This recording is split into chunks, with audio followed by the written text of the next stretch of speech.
and welcome to the Doofcast, the official variety podcast of doofmedia.com. My name is Scott Daly.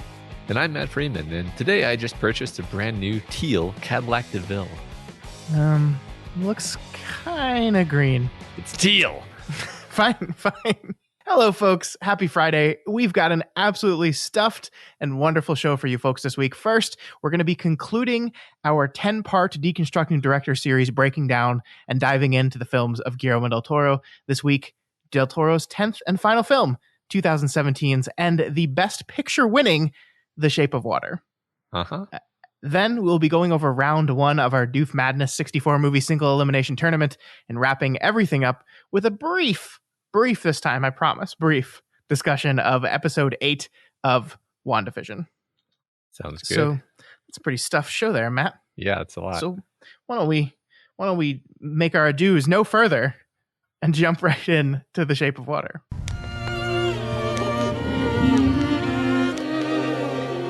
When he looks at me, he does not know how I am incomplete. He sees me as I am.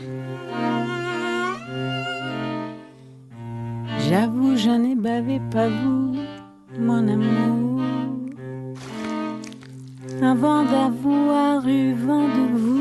The natives in the Amazon worshipped it like a god. Get him out. What are you talking about? No. We need to take it apart, learn how it works.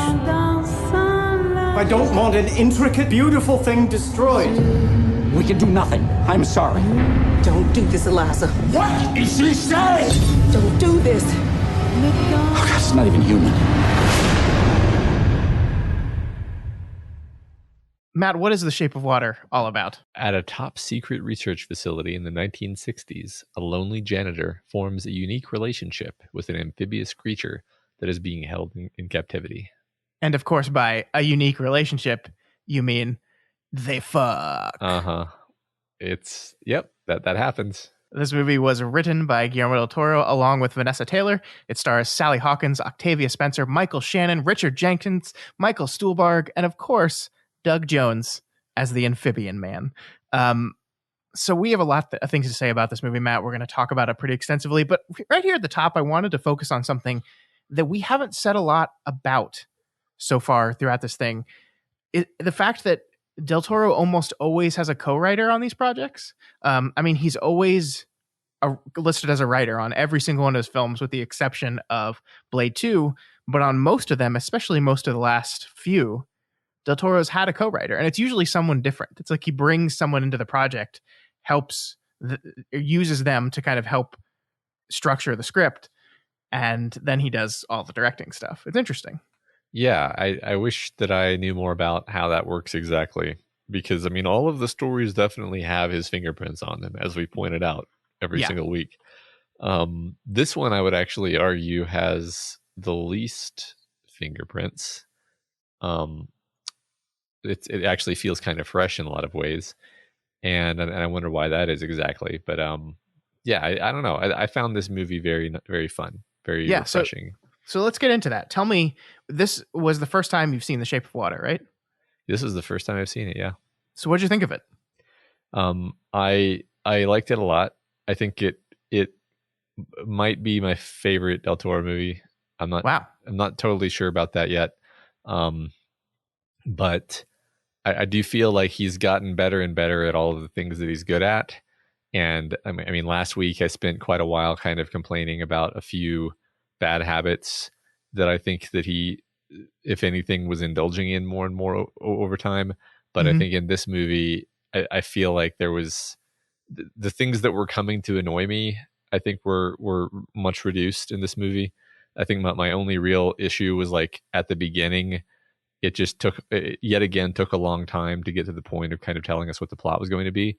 But it bothered me less because it was a very engaging introductory sequence to the movie.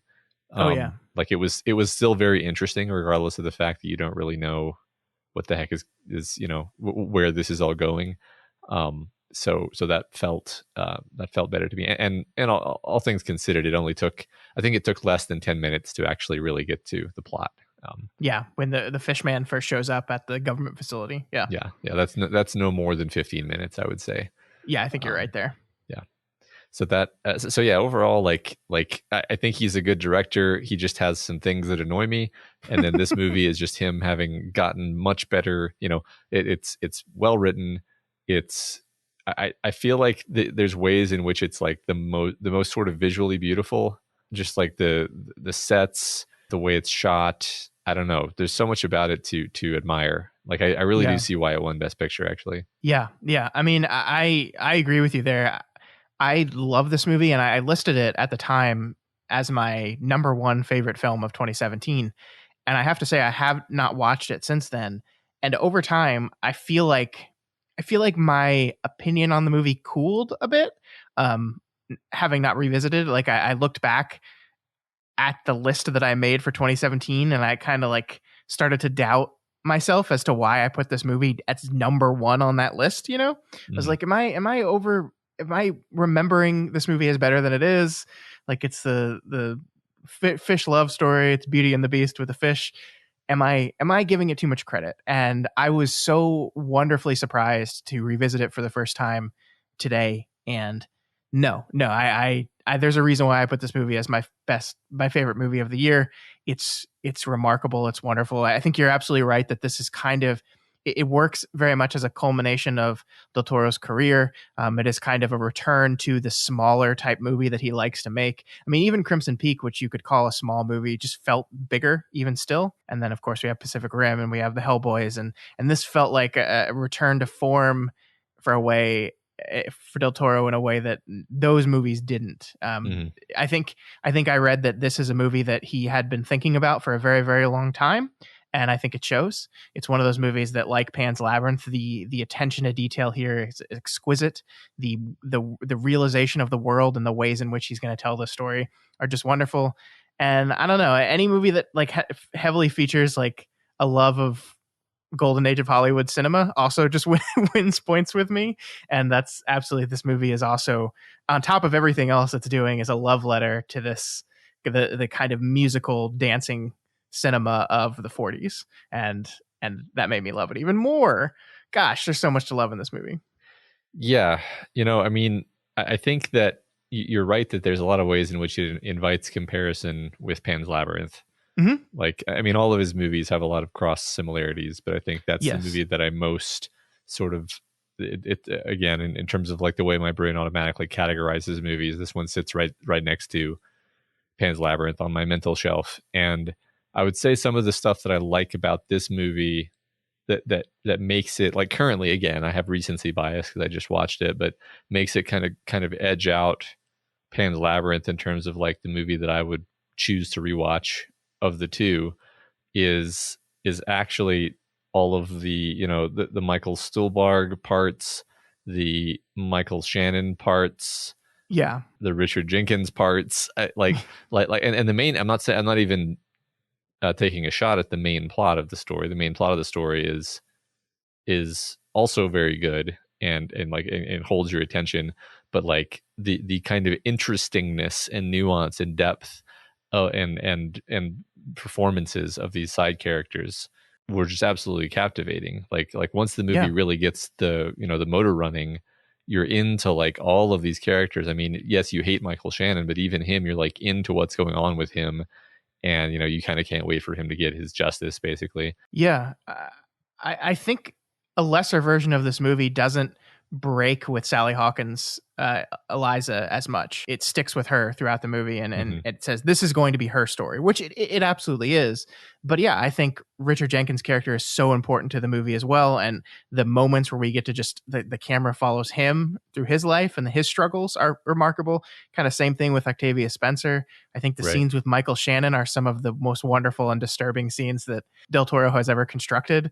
Even in like just like the man, Michael Shannon is a tour de force, and like even him just in his home with his family are just creepy as fuck. Like he does such a good job, and everything about that feels so wonderful. I feel like with Del Toro, we repeat ourselves a lot, and it's because the thing he excels at in his movies are always the same things. Like the production design in this movie is once again incredible, and just the difference in how Michael Shannon's home looks and how Sally Hawkins' home looks is night and day. Hers is this rotting, beautiful thing, this water damaged, leaking, paint flaking, cracked, beautiful artistic triumph of a place, of a home. It's all greens and blues and darkness and shadows and his place is like, perfect Americana out of a magazine.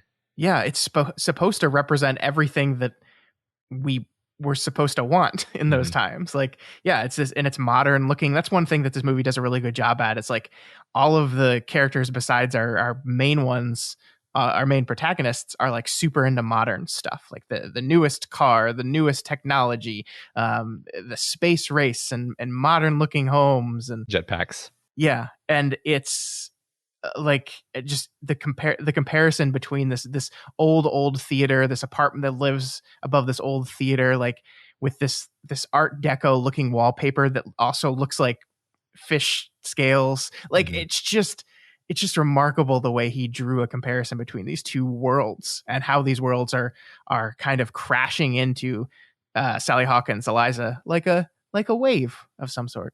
Yeah, absolutely. I mean, like you said, we have kind of been repeating ourselves, but he does so much of the storytelling with the environments. I mean, I love the environment of the government facility. Like, oh my god, like I actually I just sort of love the idea of a kind of creepy, terrible, sort of always dirty and dark, a secret government lab where they're doing all this weird stuff, and it's the kind of place where you're going to have a fish monster. And like I love the implication, like there's other weird stuff they're doing there too. We don't see the half of the building. Yeah, right. It's just like this is one of the chambers. They have the fish man, but like they're doing all kinds of other bizarre stuff in the other rooms. It just gave me a very like SCP or kind of like X-Files vibe, which was fun. Yeah. I mean, the room, the fish monster room, is just Del Toro doing his thing, like this tank in the middle of the room, and then it looks like a fucking pipe organ, all the pipes coming out the back of it, like seems entirely unnecessary, but just looks amazing. Everything about that room is just wonderful. I love it. Yeah, right. I mean, it checks off a lot of the boxes already because it's an underground area with like a vaulted ceiling with like a giant pool of water in the middle of it, which is a thing that's happened in several of his movies now. Yep. So it's just beautiful. It's just beautiful to look at. It is. Even the ugliness is still beautiful. Like that, there's a lot of that lab that is just kind of gross looking, dirty and perpetually unclean, rusty. He loves to add like a rust effect to everything. Yeah. Like all the machines in that room are just kind of dingy and cluttered and chaotic. I mean, there's so much to say about the visuals. I'm trying to think. Like, I think the story. I think like I said, I think maybe that's one reason why maybe you kind of cooled on it, is like when I kind of cast my mind over it vaguely, I don't know. Like there doesn't feel like there's like one solid, simple, easy through line of plot and narrative propulsion. It's a bunch. It's several characters meandering their way through circumstance, and then the plot sort of evolves quite slowly and organically. It's like a 2-hour movie, and none of this is a criticism per se. It's just that you then walk away from the movie not really having like that hook of like the scene, I'm not sure if I agree with that, honestly. Go ahead and react to that. I think I could clarify what I mean, but what do you think? I don't know. I mean, just the central through line of a narrative to me is just invisible people, to be cliche about it, finding their voice. In some cases literally, in some cases not so literally, but like our three main characters here are Octavia Spencer's character Zelda, our Richard Jenkins character Giles, and Sally Hawkins' character Eliza, who are all three invisible people in the world, right? She's a black woman in the early 60s. He's a gay man, and Sally Hawkins is mute, and as we learn later, not human in some ways. Just I mean, I love that the film never comes right out and says that, except for the fact that she grows gills in the end. But like, we learn that she was an orphan that was like found by the side of a river when she was a baby. So like, she came from somewhere else. She doesn't belong here. And so these are, I mean, three invisible people, and they're kind of finding their place in this world and finding a cause to take up. And I love Richard Jenkins' arc throughout this movie as just a person. Like, I think his triumphant moment at the end is this invisible man like literally sticks it to the man when he just nails Michael Shannon in the head with that beam. Yeah. And like, I think his invisibility caused Michael Shannon to just overlook him once again, and he just nails him. I love that, because he's a guy that like was so afraid and so like obviously just kind of the hard life of a gay man living in this world. He just kind of collapsed in on himself, and he just lived his life in his room with just pining this heartbreaking love for this pie salesman. I love the scene where the fridge opens up and he's got like 700 key lime pies in there, just with one bite taken out of him because they're disgusting and he hates them, but he keeps going back for this man. It's so good.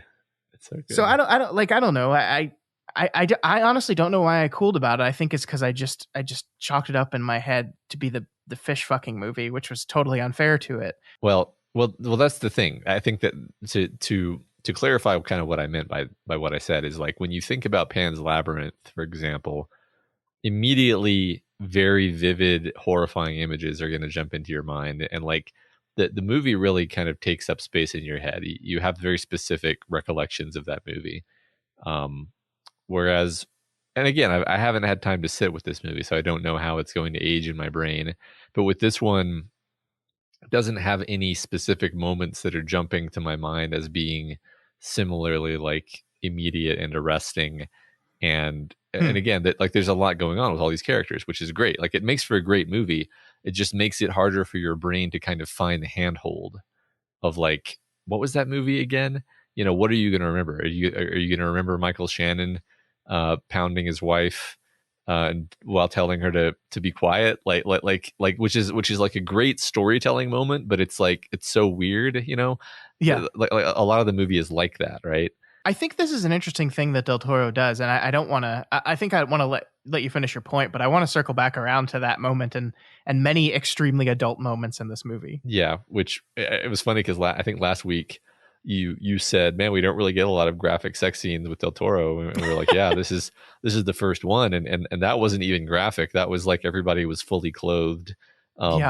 This was actually, this earned its R rating, at least on the sexual side. Yeah. I mean, it's fascinating to me because he constructs these movies and tells these stories, and the tone kind of sets itself as being fairy tale-esque. This is another way in which this movie is very similar to Pan's Labyrinth, is I think this is a fairy tale. It is once again Del Toro setting a fairy tale in a time of upheaval, a time of badness and violence. This was the late 50s, very early 60s. Like we see little bits and pieces of what's going on in the real world, right? Like, I think we see, like, they flip a channel and we see a protest, a civil rights protest that's being, I think it's Selma Bridge. I think I'm not sure.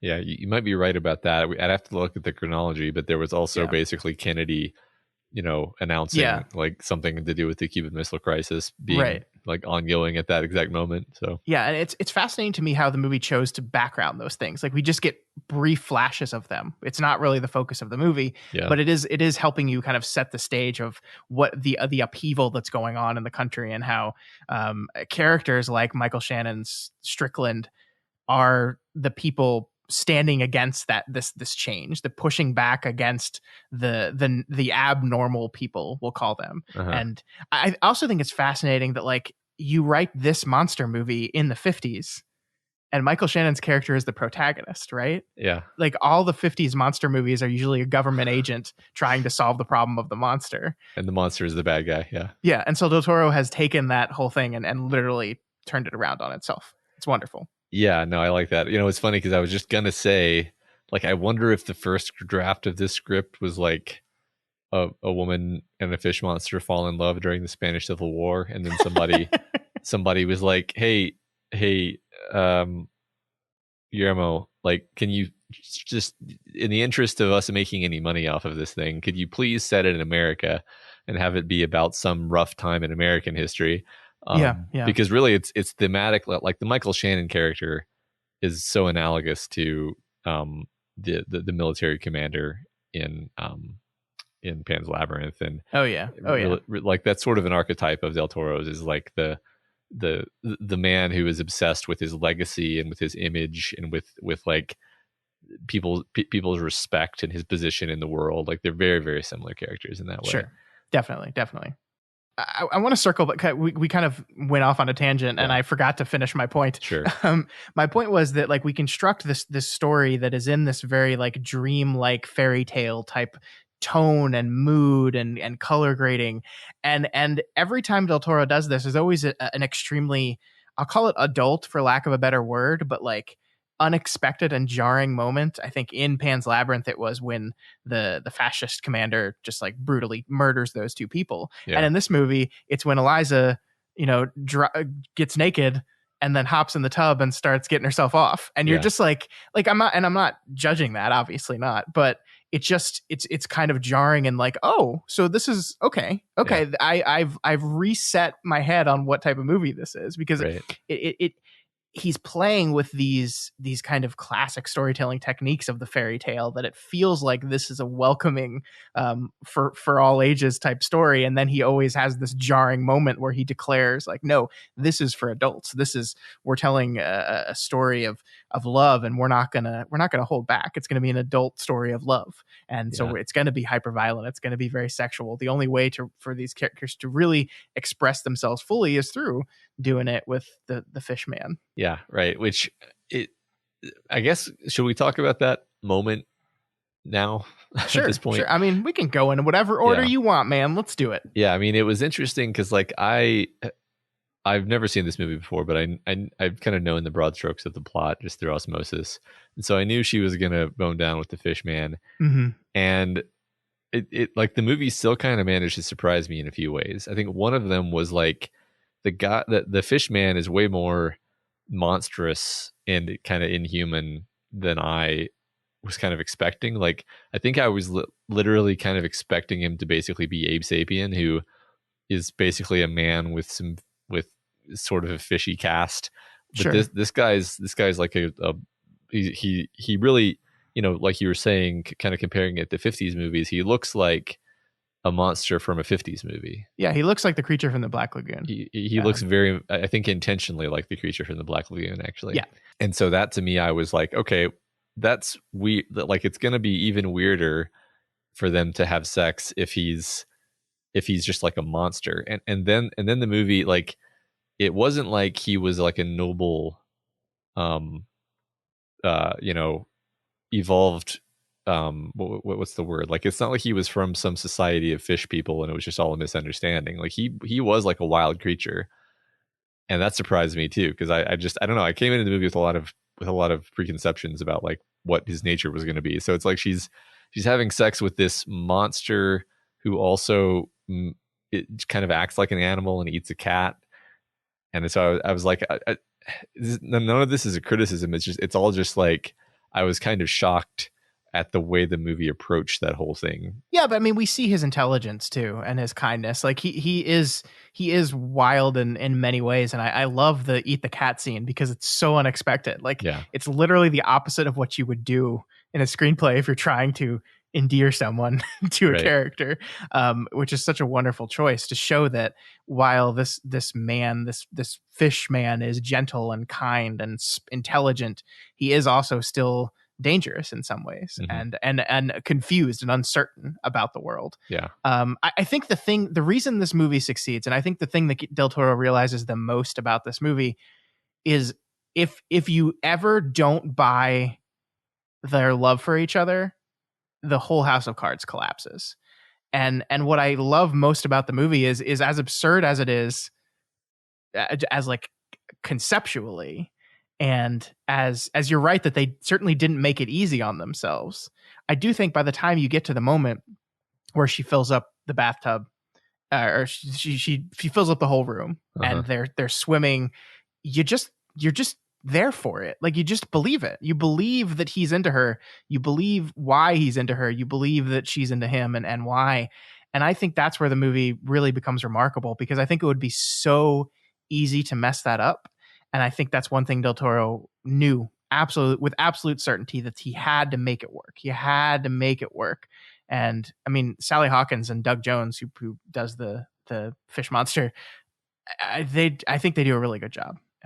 Yeah. And I mean, the amphibian man was practical, but the way the suit was created, like anything above Doug Jones's mouth could not articulate. So basically everything from nose up is CG. So they kind of layered CG on top of a practical effect. And I think that really helps, because the way he cocks his eyes and blinks and really make the intelligence come forward, I think. Yeah, I agree. That makes sense. I would have believed that it was all practical, but yeah, they did that really well. Yeah. So, I mean, are you saying that you didn't buy the love story? Well, maybe. I'm debating whether I'm saying that or not. I guess I never felt like he was enough of a character to buy it one way or the other. Like, I bought that she loved him, and like she was so isolated and lonely, and she really felt like he was a kindred spirit. Like, I bought it from her side, but I was never entirely sure that he wasn't basically like, you know, an animal.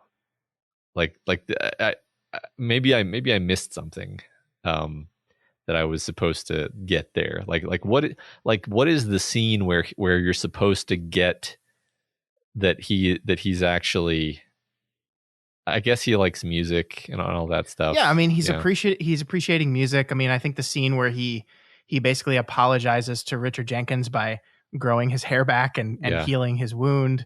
I love the scene where she goes after him and she finds him in the movie theater, and he's just standing there kind of enraptured by the movie appearing on the screen. Like, he is just, this is something. And I mean, it fits very well with her, of course, because one character trait of hers is that she loves old movies. She's living above a movie house. I love that. She's living above a movie house, and like, her floor's so shitty and rotten that the light from the screen on the movie is like coming through the cracks of her floor. I love that. That's such a good effect. Such a good lighting effect. Oh, Del Toro, you kill me. Yeah. I don't know. I think the moment that really sealed it for me was that moment of she goes into the movie theater and he's not like hiding in a corner. He's not like just behind the screen somewhere. He's just in the middle of the theater, just like entranced by the power of film. Yeah. That's what did it for me. Okay. Yeah, and I mean, I think by the end of the movie, I did buy it because of the way that he kind of reacts to being told to leave. Like pretty much from the moment they got to the dock until the end, he behaves, basically heroically, and and saves her and all of that. And so that it all ended up fine. I just think it took me a while to get there with him. And again, sure. This isn't like this is something that was ruining my enjoyment of the movie. It's just like, and I know I've talked to other people who've watched this movie, and they were like, they did not like the fact that she had sex with the fish man. They were like, that was weird. And I'm like, it was weird, but I think that's kind of what this movie's doing. Yeah, but I mean, likes weird stuff. Yeah, she's weird too a little bit. Like, and I'm not talking about just because she's mute. It's because she's just a different person. She's different from everyone around her. I love her introduction, man. Like, first of all, the opening scene where we kind of go into the hallway filled with water, go to her hovering above her couch. And I mean, I think the implication there is she's literally dreaming of water, which makes a lot of sense when you realize she's some sort of sea creature. Like, obviously, The Shape of Water is the name of the movie, and like, the shape of what, like, you could call it like the shape of love, the shape of belonging. Like, water is this theme that connects all this. I mean, it's not an accident that she chooses to pleasure herself in the bath. Like, Right. water is connected to all these moments of happiness and pleasure and home that she feels. I think that's what, like, I love in the ending moments of the film, because it's raining so much, her roof is just leaking and there's just water fucking everywhere in her apartment now. It's like the water is taking over. Yeah. I also read that, that Japanese painting, The Wave, it's a very famous Japanese painting.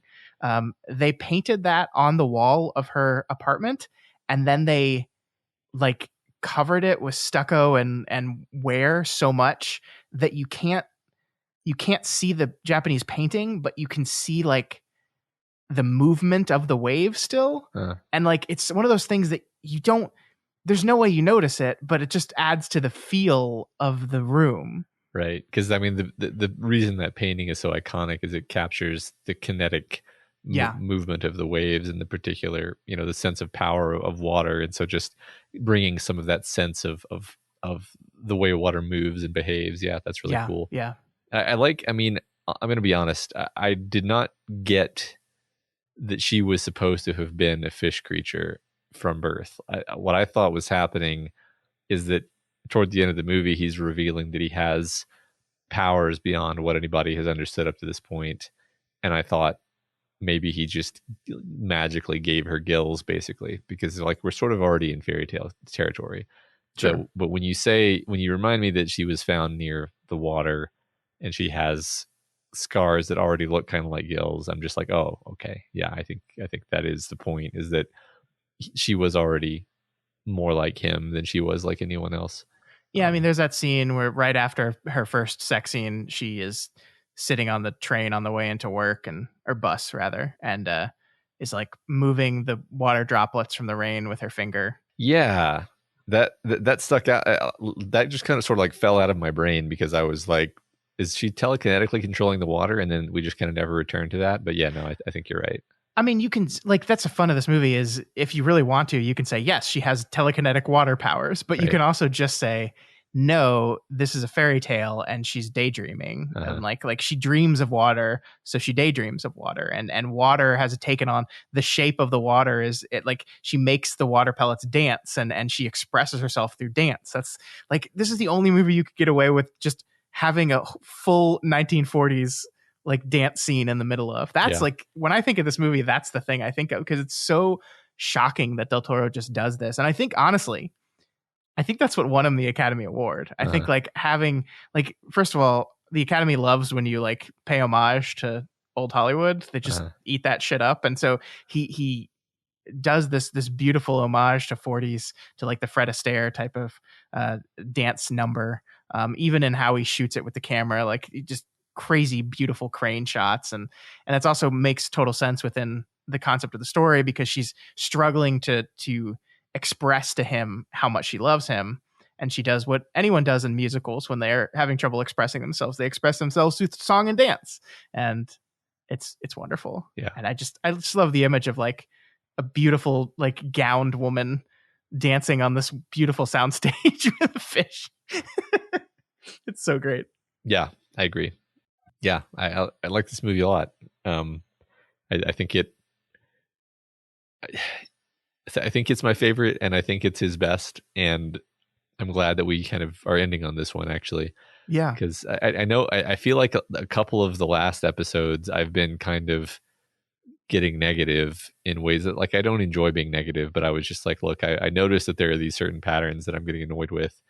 And this was kind of, like I said at the beginning, a return to everything that I enjoy about his style, and just very tight, and also with a lot of interesting stuff happening with all the side characters and so forth. Yeah. Can we spend some time talking about Richard Strickland a little bit, Michael Shannon's character? Yeah. I love this character. I think, even in Pan's Labyrinth, that guy is such a despicable character.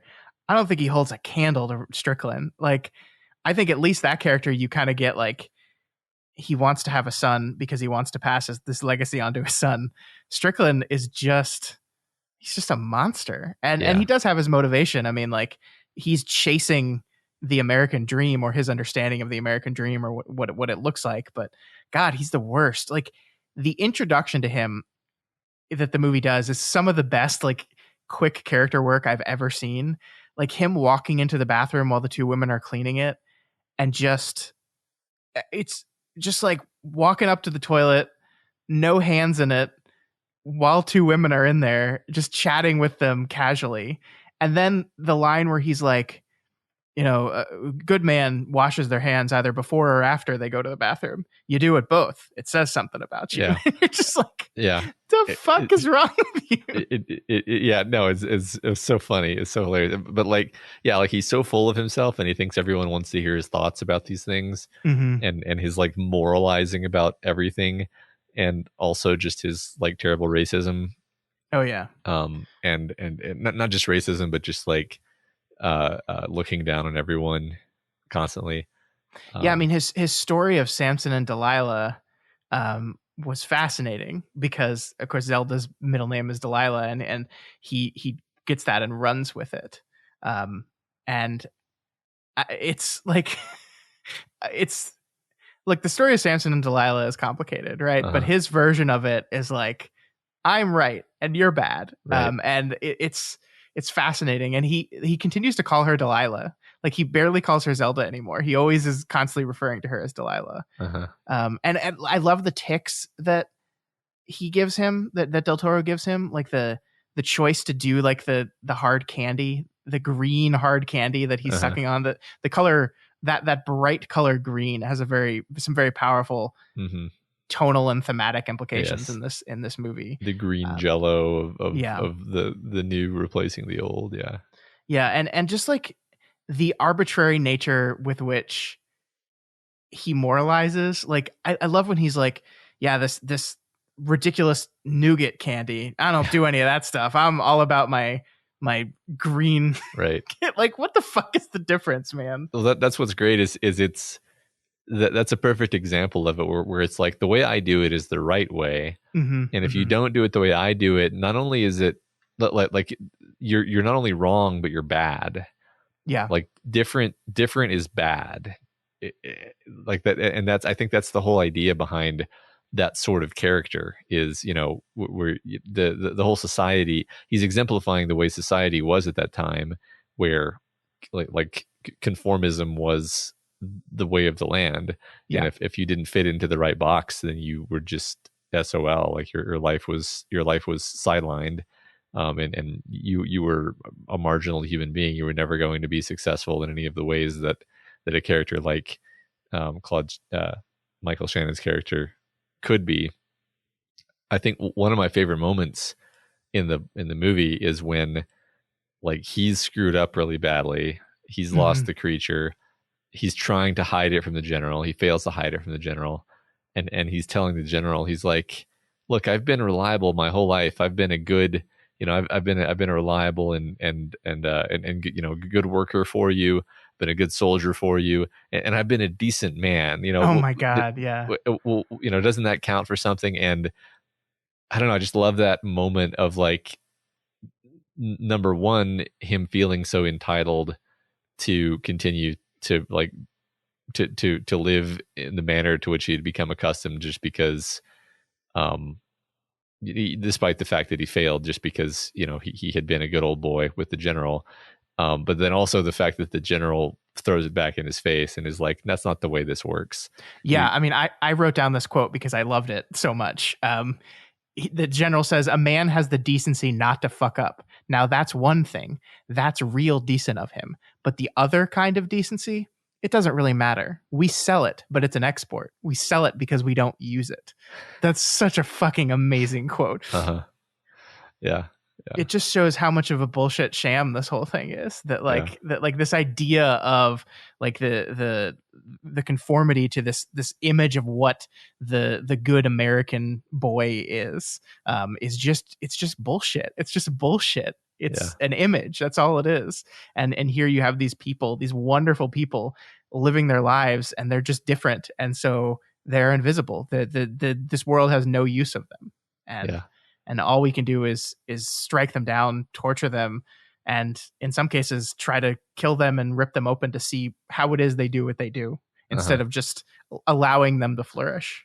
Right. Yeah. And of course, just the subtle fact that they were going to vivisect him just to find out like how he was able to breathe underwater, and didn't even ever realize that he had magical healing powers, which would have been way more valuable. Right, because they didn't bother to interact with him as a creature. It was just a monster that should be Let's talk about the fingers, just because that's another great element where I don't know if I can quite dig into what it means metaphorically, other than just it's an awesome horror, like it's a horrible thing that he, I guess you could say he's made a mistake, he's been injured, but he just sort of refuses to accept the mistake, and he just sews the fingers back on, and then they become gangrenous and rotten and putrid, and he refused to accept that they've become gangrenous and rotten and putrid until he can't possibly deny it anymore. It's just kind of like ignoring the problem, basically. Yeah, I mean, I loved it as he's a man that's literally rotting in front of you, and like it's a great way of making him the monster, because he's like rotting, and his beautiful white pure skin is changing colors, right? Is becoming different colored. And then I also just like it as, you were just talking about his terror at nonconformity, and so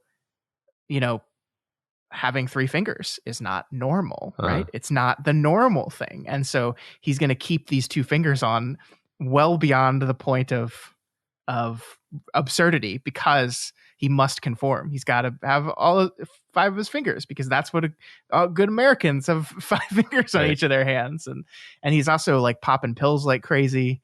Also, like, I love the subtle things with his wife, who is clearly kind of fucked up in her own way. Like they have this ritual where before she sleeps with him, she like smells his hands to make sure he's thoroughly washed his hands. Like there's just all this weirdness around this whole family. Fixations on purity and things being the right way. That's great. That was disturbing. No, I mean, speaking of the fingers, like when the general calls him, you see that he's like sort of blustering his way to be like, I did lose 2 fingers, but basically he's saying they were 2 unimportant fingers. I'm still a man. I'm still totally functional. I can still, what he sort of says in a delightfully well written piece of dialogue is like, I can still use my hand sexually and for violence, which is all it counts for. He said trigger finger, gun hammer, and pussy poker, I think is the phrase he used. But I mean, it's, to be frank, and to go back to kind of to call attention to some Dark Tower stuff here, because I think, spoilers for the second book of the Dark Tower, if you care, one of our characters in that story loses some fingers on his trigger hand, and it is supposed to be this thing that removes his power a little bit. And I do think Michael Shannon's character would describe himself as a sort of gunslinger, right? This good old American gunslinger, a cowboy of the 60s that is going to be a government worker, this very clean shaven. I think his suits are like impeccably tailored, like I just love everything about his character design. And this is a weakness. This is demasculinating, and he can't deal with that. And so, and he only rips the fingers off when it gets to a point where he's kind of finally taking that mask off and just revealing himself to be just as different and revealing himself to be the monster that he is. Yeah, that's great. I'm not surprised we spent so much time talking about that character, because I think that was one of my favorite parts of the story, is just how awful this guy is. Yeah, but like the thing about this movie that I love is you could do that with every single one of the characters. Like, we haven't really talked about Stuhlbarg's Hofstetler, who is also an amazing character, who this Russian spy with a conscience. And I love that this movie is basically like in the middle of a Cold War. Again, if this movie was made in the 50s, the Russians would be the bad guys. In this movie, it's the Russian government is the bad guys, right? Just like the United States government is the bad guys. But there are people that work for both of these governments that are good people. And he's just a kind soul. And I love Michael Stuhlbarg as an actor. He has this way of just like killing you with his eyes. He has so much warmth in his eyes, and it's just absolutely incredible the way he endears you. You like, it made me so sad when he died. Like, it made me so sad at this poor guy. I don't know. Like, I loved how we got to see his terrifying interactions with Moscow, and that these people are just as bad as the G-men that work for the United States. Yeah, right. That's I agree. He's great because like he's somebody who could have been like Strickland, but there's a moral core to him, and he basically explains like I'm a patriot, which makes him similar to Strickland, but also I'm a scientist, and what's important is learning, and it's a shame. It's a kind of evil to just destroy something that you don't understand. And like, it's obvious that he finds it so objectionable that they're saying like, we don't need to learn, we need the Americans not to learn. Like, you can see like for him that's such a depressing thing to hear, because he's like, oh, so basically I'm on the side of the bad guys. Yeah. I mean, it shows the absurdity of that time, right? Yeah. That like, just, it's all about fucking the other side over, and not about any kind of actual commitment to growth. Yeah. And like, none of these people care about the absolutely insane civil rights upheaval that's happening in the country at the time. Yeah, right. Because they can't be bothered. Yeah, it's all just the background. I mean, even the character that we like, Richard Jenkins' character. Richard Jenkins, like when that scene of the civil rights protesters being hit with a fire hose comes on the TV, he's like, oh, I don't want to see that. I don't want to see that. And he turns it off. And it's like, you don't get the sense that it's like he objects to the civil rights protest. It's like, I don't want the fact that this suffering is happening to intrude on my life. I want to go back to watching old movies and just kind of pacifying myself. I mean, that's part of his arc, right? That he is a character who has been stung. We get this implication that he was fired from his drafting job, that he drew pictures for advertisements because either he had a relationship with that man that's still there and was found out, like they found out who he was. They found out that he was gay, right? And so he was asked to leave or something. Yeah, I think you're probably right. I think honestly, my take was maybe his drinking problem got out of control, but I think that you're more correct. I think it could be both. Like, it could be he had a drinking problem because he was perpetually hiding who he was. Maybe came on to this man in a similar way that we see him do it to the guy in the pie shop, and was rejected and tossed out. And this guy might be gay as well, and has feelings for him, and is unsure of what to do with those things. And so he's like trying to throw him a bone with helping him get him work, but doesn't want anything to do with him actually being in his life. And so he's like, this stung him, and he's retreated into his insular safe world, and he doesn't want to be bothered with any of that stuff. And I think through the course of the movie, he learns that he can't do that. Like that beautiful line where he's like trying to shrug off the fish man and say he's not even human. And Sally Hawkins' response to him is, if we do nothing, neither are we. And so that's like him kind of, he doesn't like go start marching in civil rights protests, but like he is standing up and coming out of his shell and acting, doing and forcing himself to be seen, trying to help invisible people to be seen and accepted by this world. And I don't know, I love it. I love Richard Jenkins' character so much. And he's such the perfect actor for it. Like, every one of these actors is just killing it. Absolutely. I agree. Nothing really to add there. Like, I loved his character. I loved his arc, and I love that he smashes the bad guy in the face with the 2x4. I want to go through my list now, I guess. Sure. So we always have to do that. So we've got dark, stony, underground, labyrinthine settings. In the government lab. We've got the very particular Del Toro aesthetic of weird looking creatures. We don't really have bugs that I can remember. No, I don't think so. You could sort of say that some aspects of the lab were kind of like clockworky, and was there a watch somewhere in this movie? Yeah, I mean, there's her alarm clock Alarm is clock, yeah. prominent. The very real and tangible like check clocking in system that they all go Yeah. through and every day, and her watch is used several times. But that's really just surface level aesthetics. It's not as prominent in the movie as in some other ones. Yeah. There's yeah. no character standing in like a big clockwork. Right. Yeah. There's no child characters that I can remember.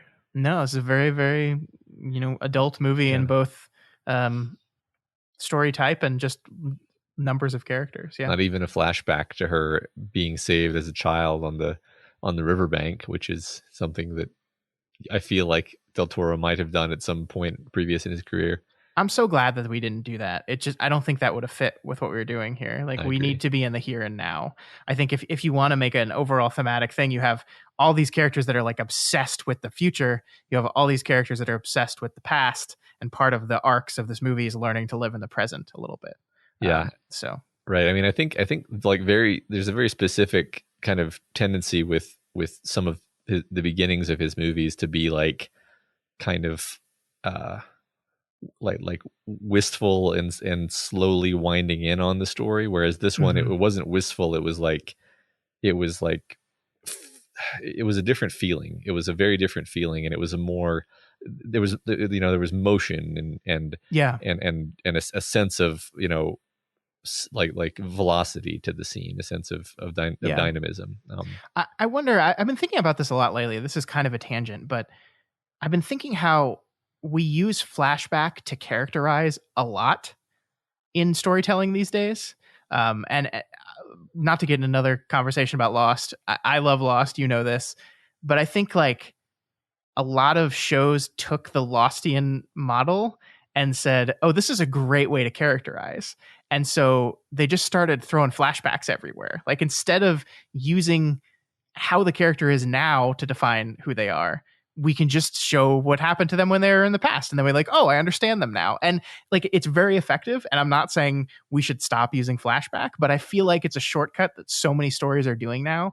And I'm so glad that this story didn't feel the need to do that at all. We have no flashback for any of our characters. We learn about them through their actions. And I mean, we learn about Sally Hawkins' character, like, Del Toro basically does this day in the life with her, right? Where we see her from the beginning of her day to the end of her day. And it allows us just to see how she lives before any crazy stuff starts happening. Is just a perfect way to characterize who she is. Like, little character moments, like she's walking down her hallway and does a little tap step, and like the way she rests her head on and like kind of dreams on her way to work, just like these little moments throughout the course of just an average day, just define her and her world perfectly without any need for any of that stuff. Yeah, that was one thing I really appreciated about this movie, was it really seemed to understand what was important about character development and what wasn't. Like, it's very efficient in that way. Yeah. Yes. To finish out the list, everyone in the movie is a misfit in an oppressive system. Yes, literally everyone. And yes, big check mark on horrible damage to faces. Michael Stuhlbarg gets shot in the face. Uh-huh. He's got a big hole in his cheek that Michael Shannon grabs him and pulls him by. Uh-huh. Jesus Christ. Uh-huh. That happened. And then later he gets hit in the face with a 2x4, which is less horribly damaging, but very satisfying at the moment. He also gets his fucking throat sliced with those giant claws, which is just great. I think that's really a wonderful moment when the monster slices his neck open and then turns around and like sees Sally Hawkins dying and just does this like this. It's not a growl. It's just like this moment of, it's just this human moment. I think this is a moment that's like this kind of, it's a kind of a gasp almost. And then he rushes to her. I don't know. I just like, it's a moment where you can see that he is as human as anyone else, because he has moments of extreme violence and he has moments of extreme compassion. Yeah. Right. I think that was one thing about the ending sequence there was when he's shot and then he stands up. Like he's I feel like he's standing fully erect for the first time. It may not literally be the first time, but like the way he's standing is like he has kind of this noble princely bearing almost. And then he goes and kills the guy, and then it's a great moment. I love that line. You are a god. Yeah. That's so perfect. Yeah. That was great. I guess the only other thing I want to say before we wrap up is I just want to throw some credit to Octavia Spencer, who I love her. She's a wonderful actress and she's such a force. She has such an energy to everything she does. And I think this movie needs a character like her in it, because as great as Sally Hawkins in as Eliza, she's playing a mute character. She's playing a character who doesn't speak. So we need Octavia Spencer's Zelda to kind of carry us through the scenes where Sally Hawkins isn't saying any words. And you need an actress like Octavia Spencer who can just be such a presence in those scenes that she can carry the conversation, even though she's the only one audibly speaking. Yeah, no, you're exactly right. That she's very fun. She has to do a lot of work in the scenes where Michael Shannon is kind of realizing that something is up. Mm-hmm. And I mean, she's got the whole plot line with her husband going on. So it's, Yeah. It's not like she's just like comic relief sidekick. Like she's got as much going on as any of the other side characters, actually. Yeah. And she steps up to help them when they need it. So like you said, her finding her voice, like by the end, she's able to kind of call out her husband for all of the behavior that she's just been complaining to Sally Hawkins about. And yeah, I mean, we didn't really talk much about Sally Hawkins specifically, but like the job of carrying the lead role of a movie and being essentially the protagonist of the movie and not being able to ever speak is definitely a challenge. And like she does a lot of very subtle, careful and precise things throughout the movie that really give you a sense that you know her and really make you like her, really make you care about her. And it worked really well. Like I absolutely, it never drew, like she never did it in a way where it really drew attention to itself, but I ended up still really appreciating it. Yeah, I totally agree. I think she did she get nominated? Yeah, she got nominated for the Oscar for this and absolutely deserved, because it's hard. It's hard to do what she did. And I think she pulled it off. I mean, not only does she get very, very few, she gets no lines of dialogue, but the movie occasionally allows us to see what she's signing, right? Yeah. And I think so we occasionally get like non-spoken dialogue from her, but for the most part she has to express with her eyes and with her face and with how she moves. Yeah. I mean, we kind of like the love story has to be almost silent between them, them learning to love each other. Her kind of falling in love with this fish man has to be just through the way she looks at him, the way she reacts around him, until it builds to the point where she explains to Richard Jenkins like why she loves this, because he sees her. Yeah. He doesn't see a damaged person. He sees a wonderful person. Yeah. And that needs to be earned. Like you can't have, I think a lesser movie just has that scene and then they're like, okay, so now you know why she loves him. But like, it felt like it built to that. It wasn't just that scene. Yeah, I agree. It was earned. Mm-hmm. God, she's a great actress. I haven't seen her in too many other things. There's a movie called Happy Go Lucky that she made in 2008 that I think she won a Golden Globe for. That's supposed to be really good. And she's in the Paddington movies and delightful in those movies. But yeah, I don't remember her from anything else really. So great. Anything else you wanted to say about The Shape of Water? No. Yeah, what a film to end on. Yeah, that was great. So now that we're done, let's do a quick post-mortem of Del Toro. So we've watched 10 movies over the past few months, and I kind of want to know, how do you feel about Del Toro at the end of this thing? Because I know there were times throughout this where you were a little frustrated by him and his tendencies, but now that we can look back on these 10 films, what did you learn about Guillermo Del Toro throughout this process? Well, a lot of it had to do with like just getting a full appreciation for his focus on and mastery of what is happening on the screen in every way, from the practical creature designs to the way they are executed, to just the composition of shots, so the control of color, to the creative use of setting to tell part of the story, just everything. You could just turn the sound off on any of these movies and just watch it and still have a pretty good time. Yeah, but I will say don't turn the sound off on this one because Alexandre Desplat's score of The Shape of Water is fucking amazing. I can't believe I didn't talk about that. The score is so good. Oh my God. That was one thing that I actually noticed more than I've noticed it on other Del Toro movies is just like, oh, this is really fun. Like especially that beginning sequence where it's this constant kind of light. I don't remember what the instrument was, but it's just I think there's a lot of flutes in there because I think like she at one point while she's on the bus, she starts whistling the score. Yeah. And it's just like, oh, I loved that so much. Yeah, that's great. Yeah. So I guess first thing off the bat is the visuals, the understanding and control of the visuals. And then there are a few storytelling things that he does that I do like a lot. And then there are some that I don't so much, but yeah. Sure. What's your number one takeaway from Del Toro? Yeah, I mean, I think Del Toro is a filmmaker that is, I don't think his plots are ever complex. I don't think the theming he's working on is very complex. I think he's doing a lot of very classic storytelling. Like, I mean, this movie we just talked about, like the invisible people find their voice, the silent people find their voice. That's not like that's been done a lot, right? That's not like new, but he does it.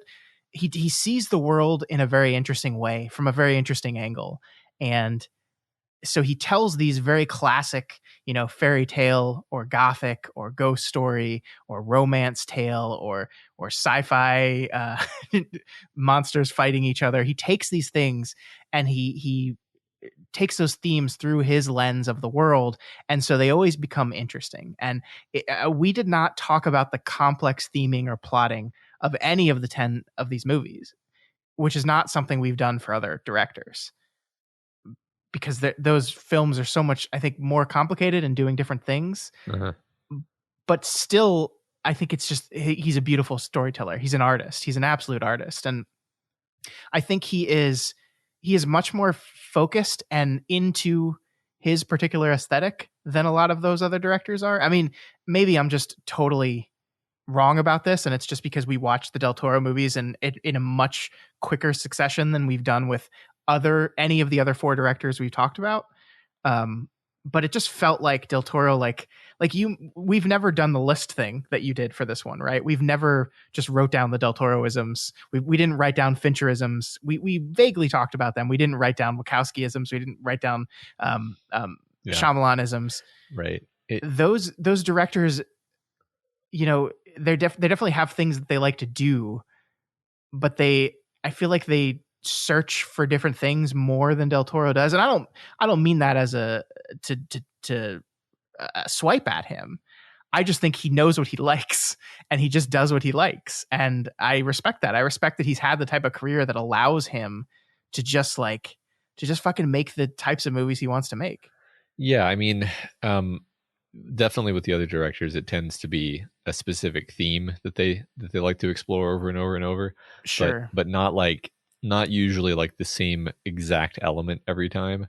I mean, one thing we noticed is that like Fincher is not a writer director, and so it would be really weird if there were horrible facial damage in all of Fincher's movies because he didn't actually write them, right? So there's just less room for that sort of focus to come in. But also Del Toro really, really likes doing the fantastic. I'm looking at the list of all the movies he's done. All of them are fantasies in some way. Yeah. And the other directors we've covered, a lot of their movies have been, real life, right? And you can't do some of the same things in real life, or the closest thing to a real life movie I would say was like The Devil's Backbone, actually, because that's got a ghost in it, and the ghost is really a rather minor plot element. And even that he manages to fit in most of his Del Toro-isms. Yeah, I mean, it's interesting because I think looking at the list, The Devil's Backbone, Crimson Peak, The Shape of Water are all movies that are like almost just real movies, except for like one element. Like in Devil's Backbone, there's the ghost. In Crimson Peak, there's a few ghosts. In The Shape of Water, the fish man. Like this could be just a Cold War thriller, right? But also it's a fish man, right? Right. So that's true. Like he can't help, but I think he sees the world as fantastical. So for him to write a story that doesn't contain any of those elements would just be insane to him. Yeah. Yeah, that I think it's something to do with that for sure. Yeah, I think also like over the course of his career, it we've talked a bit about the fact that he would swing back and forth between doing big commercial movies and then doing smaller, more personal, like the story he wants to tell movies. And like, I don't think this is strictly true, but I think in terms of you and I's like preference ordering of these movies, all of the big commercial movies are like at the bottom half of the list, and all of the small personal movies are toward the top half of the list. Yeah, I think that's almost categorically true with a couple of exceptions.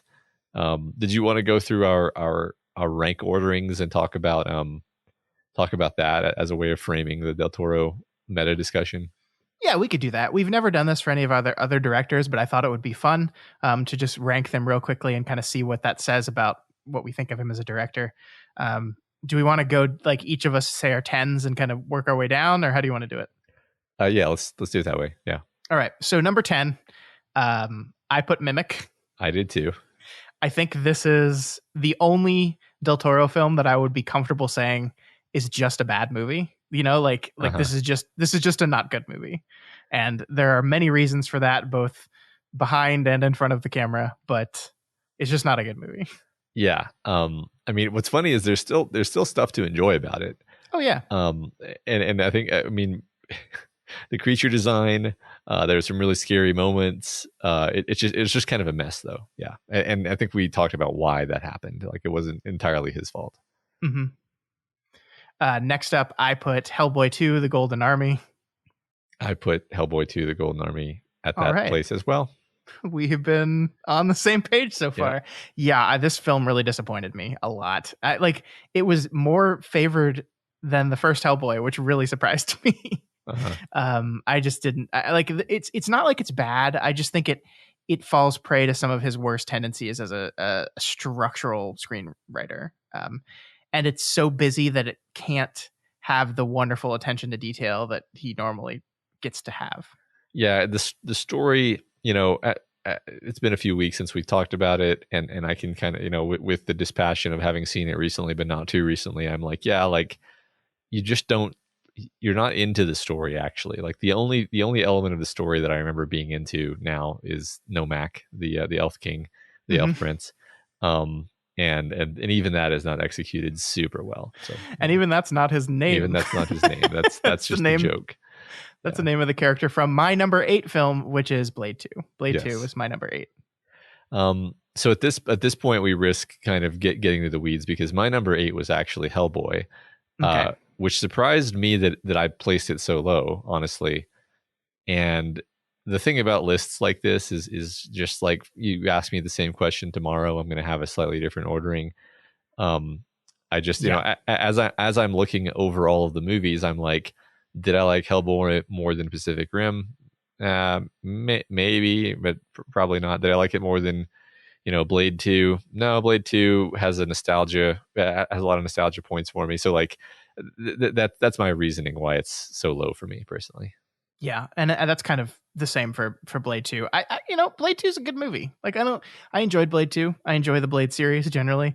I just think if I stack it up against all Del Toro's other movies, it's just going to be at the bottom of the list, but still better than those other two. Yeah. I put Hellboy at number 7, by the way. So not too much higher. Yeah, I mean, and honestly, you could like switch Blade 2 and Hellboy on my list, and I would not lose any sleep over over that at all. Yeah. What did you put for number 7? For number 7, I put Pacific Rim, which was yet another one where I was surprised that it fell so low. But I can I can explain why in 2 words. And I think you know what those 2 words are going to be. I do. Charlie Hunnam. Oh my God, Charlie Hunnam. There's just so little to connect to in that movie. Yet, I mean, I know we just talked glowingly about how much we liked it, right? Like it's a good movie. It's just like in the end, when I'm looking over all of these movies, it makes you feel relatively little, and thus a lot of his other movies, they made me feel more, and they get placed higher consequently. Yeah, I mean, the thing about Pacific Rim for me is that the humans made me feel nothing. It's just the big robots made me feel a whole bunch of stuff. Yeah. And it's good. I put Pacific Rim as 5. Spoilers for my number 5. So a little bit higher than yours, but not like crazy higher. Sure. My number 6 was Kronos, Del Toro's first film. This is a Spanish language speaking film, a very small film. It's very good, but it is also, in my opinion, a director kind of still finding his way. So I put it on the back half of the list. I think he takes this central idea of this small supernatural film and just does it better, like a bunch of times in his later career. So nothing against Kronos, but that's just kind of where it fell. That's probably fair. So my number 6 is Crimson Peak, which I think I can tell you're going to take issue with. But yeah, it falls in the bottom half for me, and that's one where I feel like in the end, Shape of Water might fall down a notch, and Crimson Peak might bump up a notch. I think it's an artifact of the fact that I only just first saw Crimson Peak, a couple of weeks ago, and I only just saw Shape of Water this week, so it might grow on me. But God was the beginning of a slog for me. and I said that at the time. This is not a surprise to you. Yeah. I mean, if you had come at me with like your similar complaints about The Shape of Water, I would have fought you to the death about them. Like, I can fully acknowledge that there are structural and storytelling issues with Crimson Peak. I just don't care. Like that's where I landed at with them. It's like, I think the good of that movie overpowers the issues that I can fully see with some of the storytelling on display in that movie. So I'm not going to fault you for that choice at all. Okay, good. I already said my 5 was Pacific Rim. Yeah. I mean, like, look, there's fucking giant monsters and giant robots, and this is an emotional pick. Kronos is probably a better film than it, but fuck it. Pacific Rim, number 5. Yeah, I like that number 5 is sort of a vanity slot, because I put Blade 2 as number 5. So yes, Blade 2 did crack the top half for me.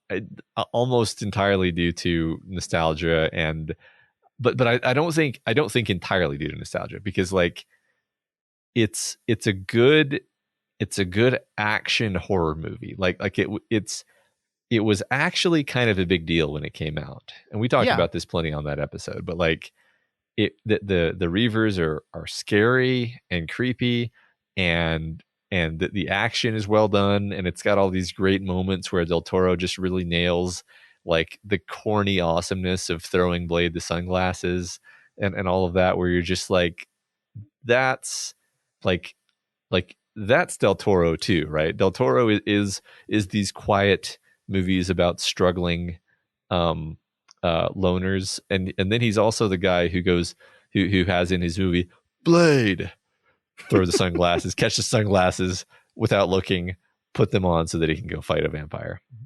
Yes, Blade 2. Awesome I think that's fair. I did not enjoy that movie as much as you did, but I can't argue with any of your points there. I can't argue with catches the sunglasses. Like I can't argue with that. I know. No one can.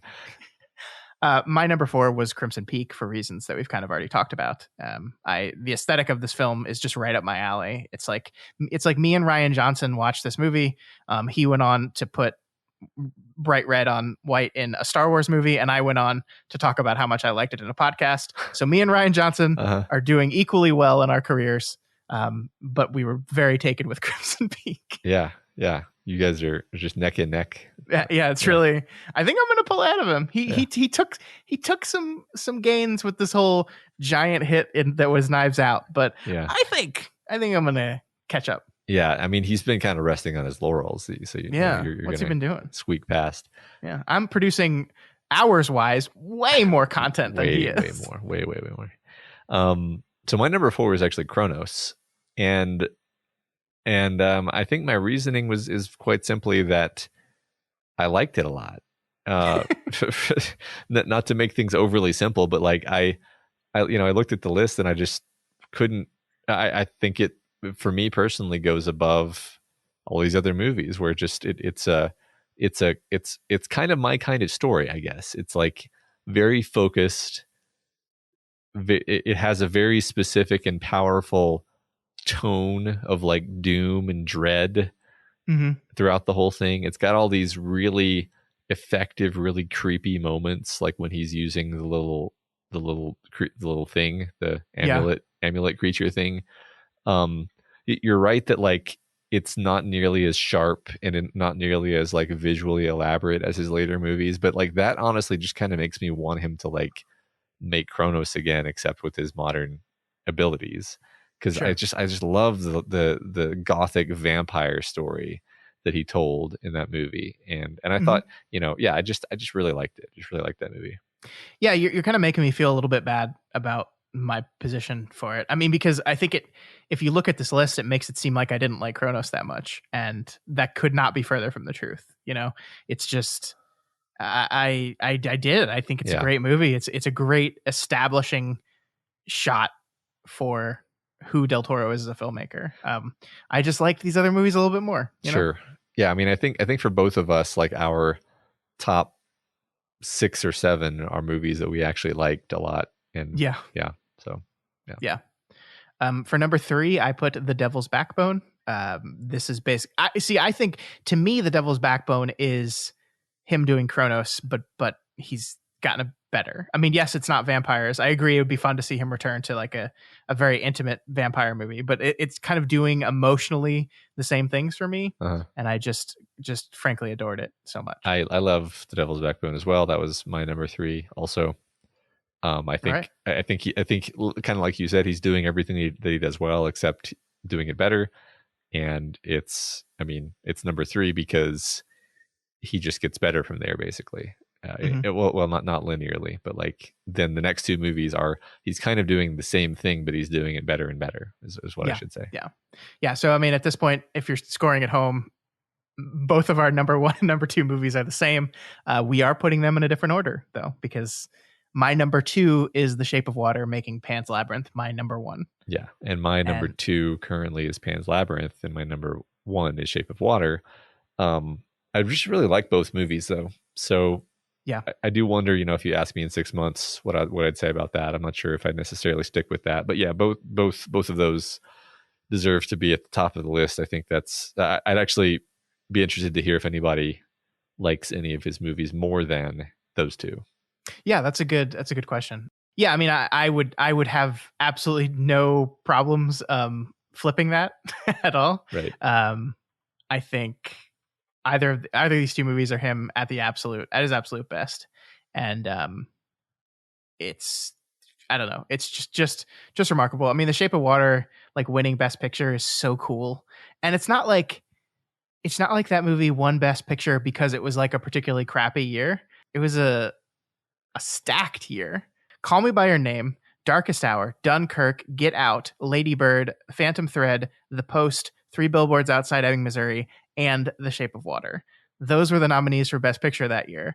So that's a lot of really good movies, and also Darkest Hour. And the fact that The Shape of Water, a movie about a Beauty and the Beast love story between a fish and a woman, beat all those out is remarkable. Yeah. And amazing. Yeah. It's great, right? I think ultimately like that had a lot to do with why we decided to do Deconstructing Del Toro, because he's had this long career full of interesting, weird movies, and then kind of capped it off, at least, from where we're sitting chronologically, with a Best Picture win. So, and looking to the future a little bit, he's got 2 movies that are supposed to be coming out soon-ish. There's a movie coming out this year called Nightmare Alley. This is a remake of a 1940s movie that was based off of a novel written by William Lindsay Gresham. It's about an ambitious carny with a talent for manipulating people with a few well-chosen words, hooks up with a female psychiatrist who is even more dangerous than he is. Bradley Sounds Cooper, fun. Cate Blanchett are in it. It's going to be Ron Perlman, Toni Collette. This is going to be Willem Dafoe is in it. Richard Jenkins is back. Yeah, this is going to be a really interesting movie. It's supposed to come out December of this year. Awesome. And then he also has the extremely long gestating Pinocchio movie that he's been. God, I feel like that was first announced like 7 years ago, but I don't see a release date for that yet. But there is a Pinocchio movie. It's supposed to be filming right now, so I don't know what's going on, but he's making Pinocchio. Cool. That has Cate Blanchett, Ewan McGregor, Tilda Swinton, Ron Perlman, Christoph Waltz, John Turturro. Jesus. Wow. It's crazy. Yeah. Excited for these so we can cover them. Yeah. I mean, and I will say his Pinocchio is not like, he's not doing Disney's Pinocchio. He's going to make a fucking dark, insane Guillermo Del Toro Pinocchio. Brothers Grimm kind of. Yeah. Okay. Yes. Awesome. Yes. So I think there's a lot to look forward to there. It looks like, I mean, both these movies look bigger, but maybe Nightmare Alley is actually a small movie he's just, you win that Academy Award and suddenly you can get whoever you want in your movies. So right. Very interested to see where his career goes from here. Lots of fun. Me too. We are talking about maybe doing like deconstructing directors addendums, because I think every one of our directors we've chosen has either had a movie come out or has a movie about to come out. Fincher had Mank last year. Shyamalan has a movie called Old coming out this year. The Wachowskis have a Matrix sequel coming out this year. So we might do like addendum episodes where we review the next thing and kind of talk about it in the lens of all the movies that came before it. I don't know. Yeah. I mean, I think we will at some point. It's just we're not sure when, maybe. Sure. And then, of course, we have to ask the question here, Matt. Who do we want to do next? And that's, I think we want to kind of pull the audience and see, who do you guys want us to do next? I mean, I think on our list, the other directors that performed very well when we did a vote for our patrons, Bong Joon-ho was one of them, and David Lynch was one of them. Two directors I'd be very interested in exploring some more. Yeah. Either of those would be totally acceptable to me. There's so many great directors, but I'm very happy with those choices. Sure. And then of course we got our boy Gore Verbinski, who throughout several shows in the past few months we've said, man, we really need to do a Gore Verbinski deconstructing, because his career is fascinating. Yeah, if we put it to a vote again, I definitely want to just put a couple votes. Give him a couple vote handicap. Sure. Well, we've never said we have to pick what our patrons say. So that's true.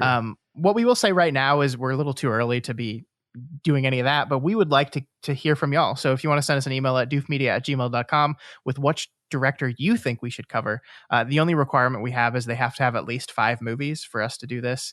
It's just like we need a wide sampling size, and they can't have too many movies. I think 10 feels like the perfect number. Yeah. Right. If it's more than that, then you're sort of committing like half a year of your life to this project instead of just being like a fun thing. Yeah, definitely. So that is Deconstructing Guillermo Del Toro. I love when he finishes these projects, because I just feel like I have an appreciation. Even if I didn't like all their work, I feel like I have an appreciation for directors that I would not have had any other way. Yeah, me too. Doof. All right, Matt. It's time for some madness. Are you ready? We got 32 matchups to go through. We're going to have to go through these quick because there's so many, but we also have to talk about some of the insanity here.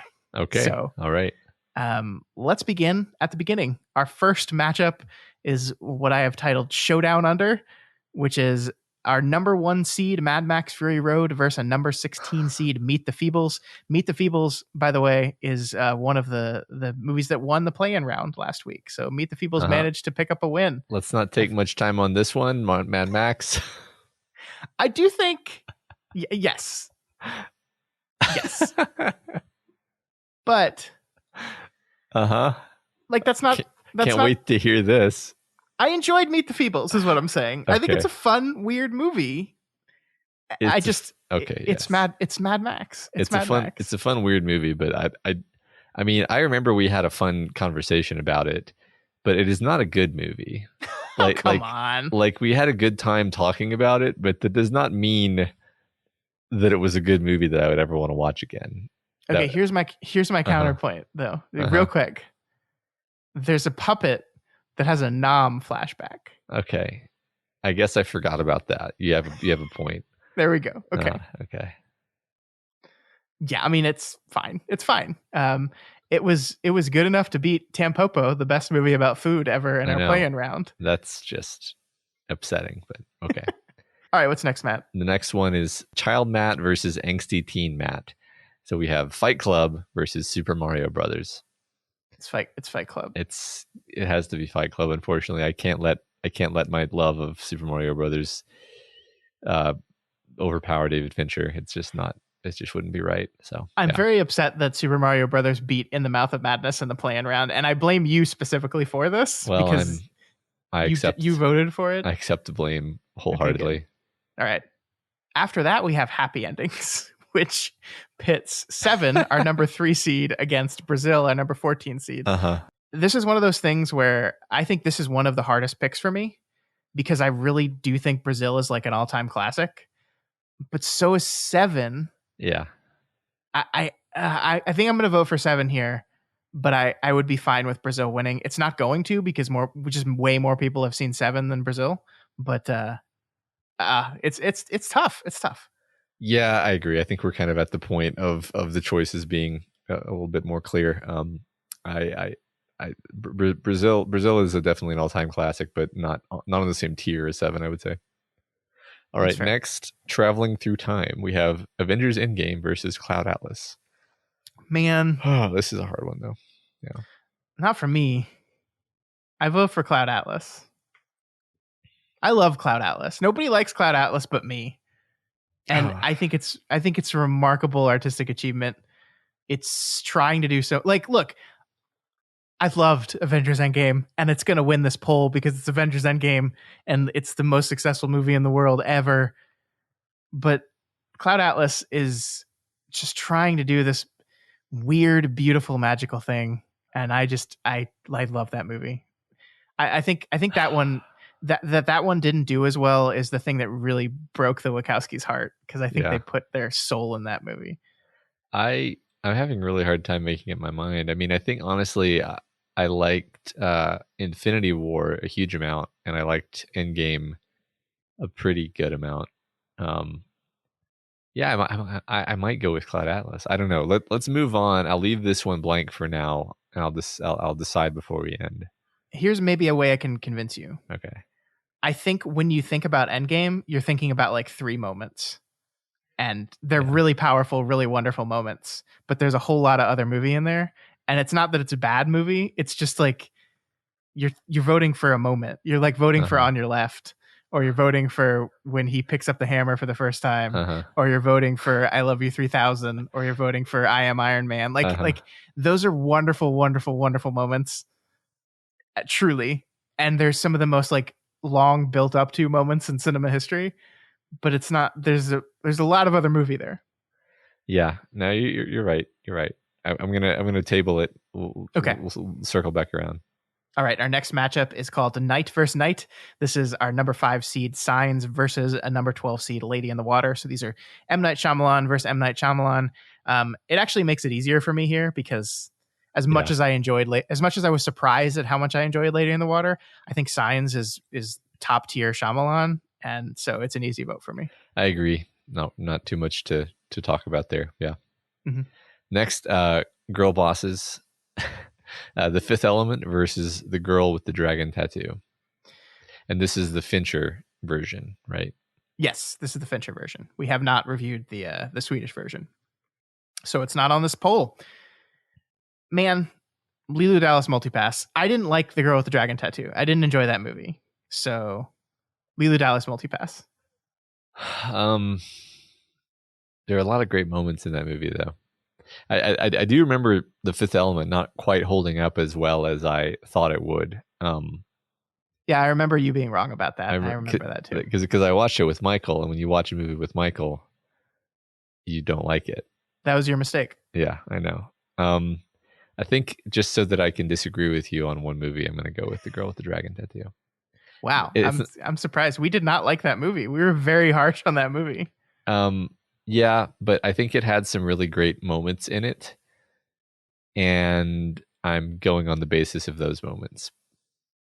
So yeah, we have a couple comments on this one.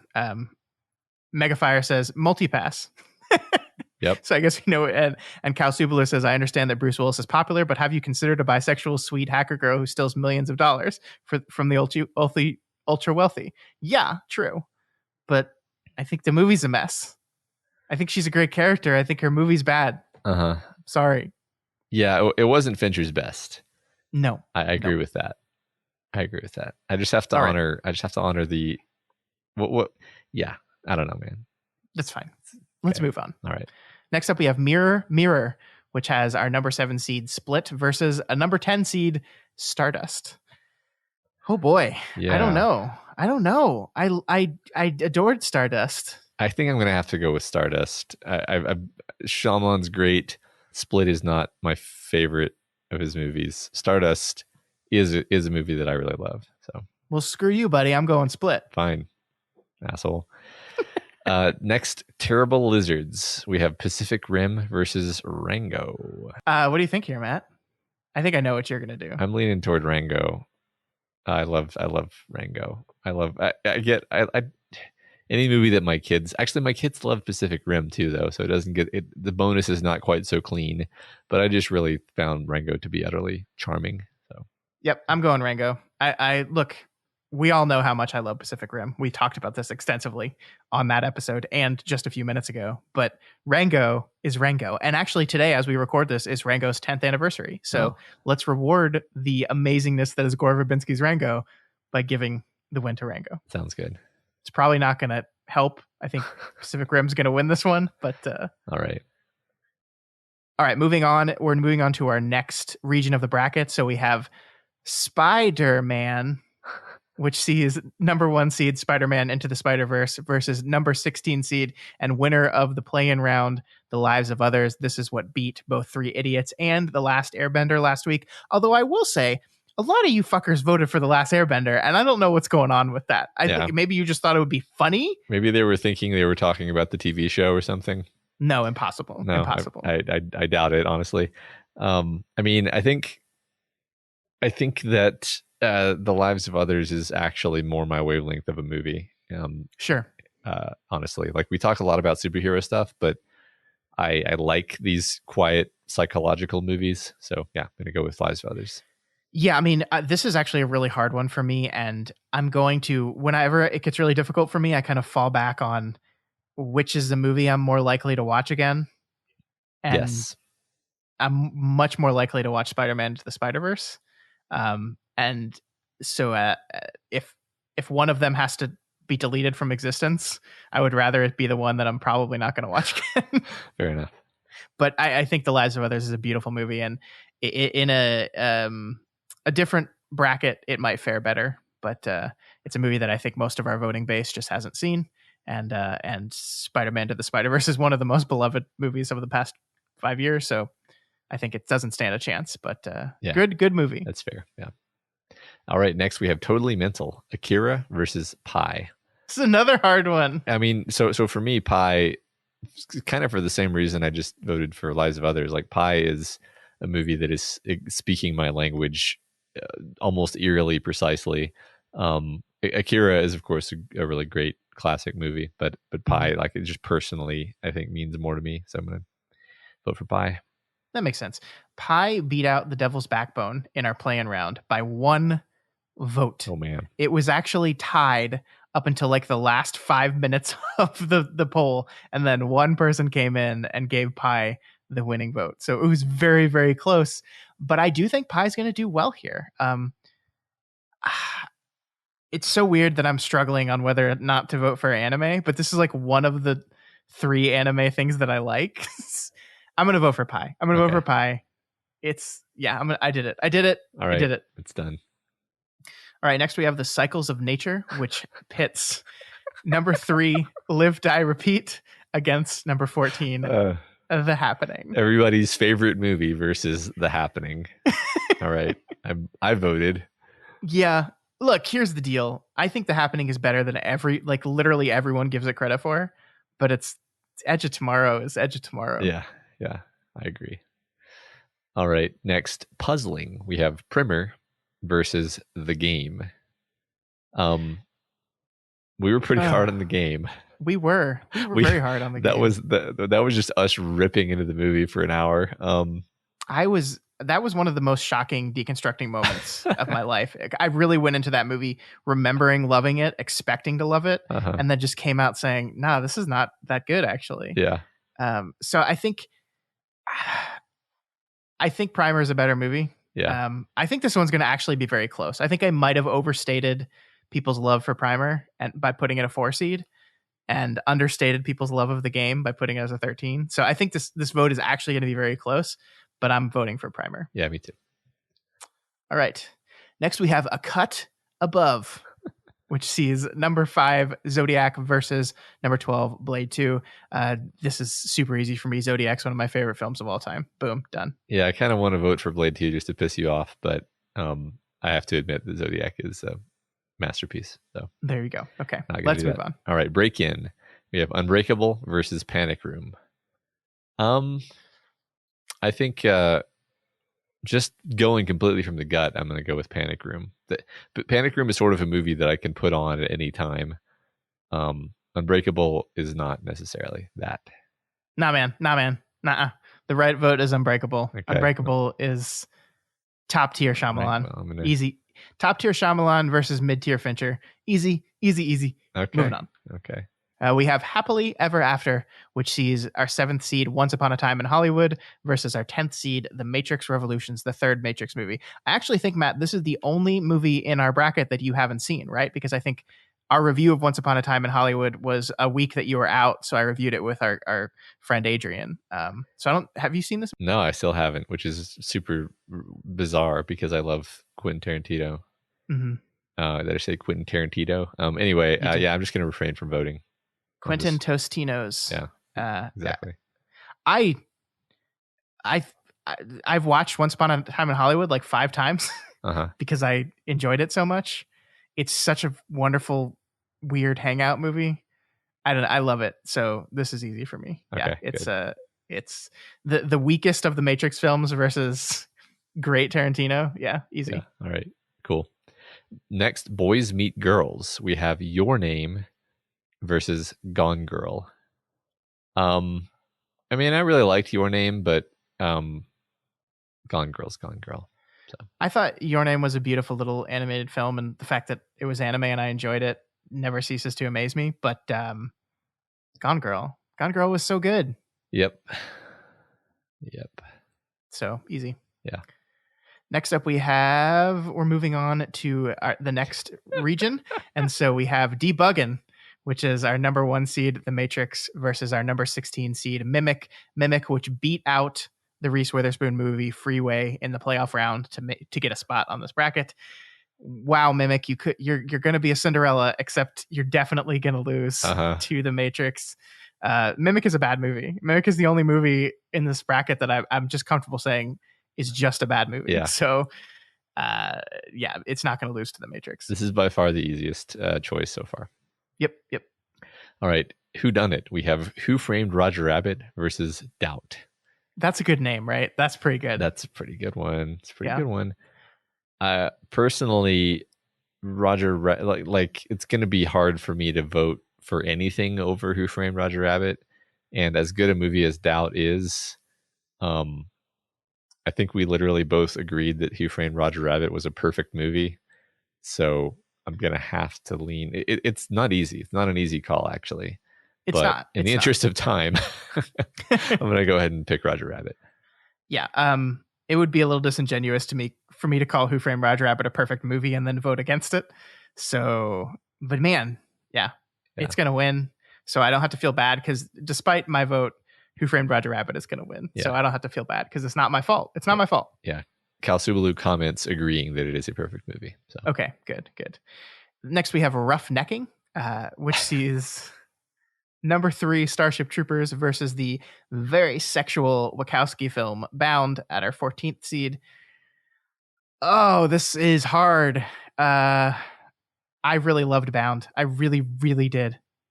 I think I'm going to do an upset and vote for Bound too. Yeah. But Bound, like, it really surprised me. And I think it stuck with me quite a bit, actually. I mean, Starship Troopers is a great movie, but I don't know. Sometimes I want to vote for something just so that people know that it exists. And I'm going to do that now. And Bound is the first Wachowski movie. And it's just like, they just came out of the gate. Yeah. Like we talked about how Kronos is a good movie. But you can tell it's a first movie and like, he definitely got better. Bound, I think the Wachowski sisters both got better. Yeah. But like holy shit, what a confident movie to come out the gate with.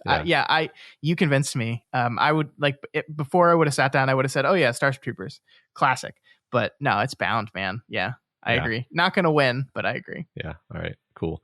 Next, automatons. We have The Social Network versus Hellboy 2: The Golden Army. Get it? Because he's an automaton. Yeah. Because Mark Zuckerberg is well, he might be a lizard. We're not sure, but he's either a robot or a lizard or some sort of lizard robot. Yeah, that's possible. Mm-hmm. I voted for Social Network. I did too, because I don't think Hellboy 2 is a very good movie. So easy. And I do find The Social Network fascinating. We talked about this a lot on our episode, given what happened with Facebook in the preceding years. But as a picture of what Facebook was at the time and what we thought of it and its mysterious and weird founder, I think it's really, really good. It's historically interesting. Yeah. Mm-hmm. All right. Next up, we have Climate Change, which sees number 5 Snowpiercer versus number 12 After Earth. I'm going to vote Snowpiercer here, Matt, but I want to say After Earth gets a bad rap. It really does. I think it's a much better movie than most people get it credit for. I think it came in a time where it was really cool to hate M. Night Shyamalan. And so he didn't make a perfect movie, and therefore we just decided to call it a terrible movie. Yeah, it was better than I expected it to be after getting around to it. But Snowpiercer is a really, really, really good movie. So. Yep. All right, next, it's all backwards. We have Us versus The Curious Case of Benjamin Button. I kind of didn't like Benjamin Button, so I'm going to go for Us. Yeah, you got very upset with Benjamin Button. I got very upset. I got very upset with the ethos of the movie in general. I loved Us. Us is a meek type of movie, and I liked Benjamin Button way more than you did, but it's Us. It is Us. Yep. Up next, we have Mistaken Identity, which sees number 7, The Visit, versus seed number 10, Captain Marvel. I liked Captain Marvel more than you did when we first saw it. I think I still like it more than you did. I think my opinions of it have cooled. I also think The Visit is just like in the long line of M. Night Shyamalan. The Visit is this incredibly important statement movie where he kind of tells everyone, I didn't fucking go anywhere, assholes. Look at this shit. Yeah. And therefore I have to give the edge to The Visit. I think this one's going to be very close though. I enjoyed Captain Marvel. I like The Visit a lot, and Captain Marvel's fine. So yeah, you're going with The Visit. All right. Next, The Ones. We have The Matrix Reloaded versus Hellboy. I mean, I am actually going to go for Hellboy here. The Matrix sequels, we had. I've gone back and listened to our discussions of the Matrix sequels at least once since we had those conversations, because they're so interesting. They were trying to do something interesting, right? Yeah. They just didn't succeed, and I'm not going to give them credit for trying. I'm sorry. So I'm going to go Hellboy. Yes, I agree with you. I think the right choice is Hellboy. There's a lot to like in those Matrix movies, but I felt more frustrated than I had ever had when we watched them for deconstructing the Wachowskis. Yeah. So, all right, next region we have our number 1 seed, The Princess Bride versus Breaker Morant, the winner of the play-in round against Bahubali. And as much as I loved Breaker Morant, The Princess Bride is The Princess Bride. Yeah. So, I mean, I recommend everyone watch Breaker Morant, but not until after they've watched The Princess Bride. That's true. In that order. Yeah. Go home right now. Watch The Princess Bride. Watch Breaker Morant. Yeah. Then maybe watch like an episode of a sitcom to kind of chill your mind. Yeah. Because that's a tough movie. That's a whiplash right there. Next, we have Confrontación en Español. Hope everyone enjoyed my pronunciation there.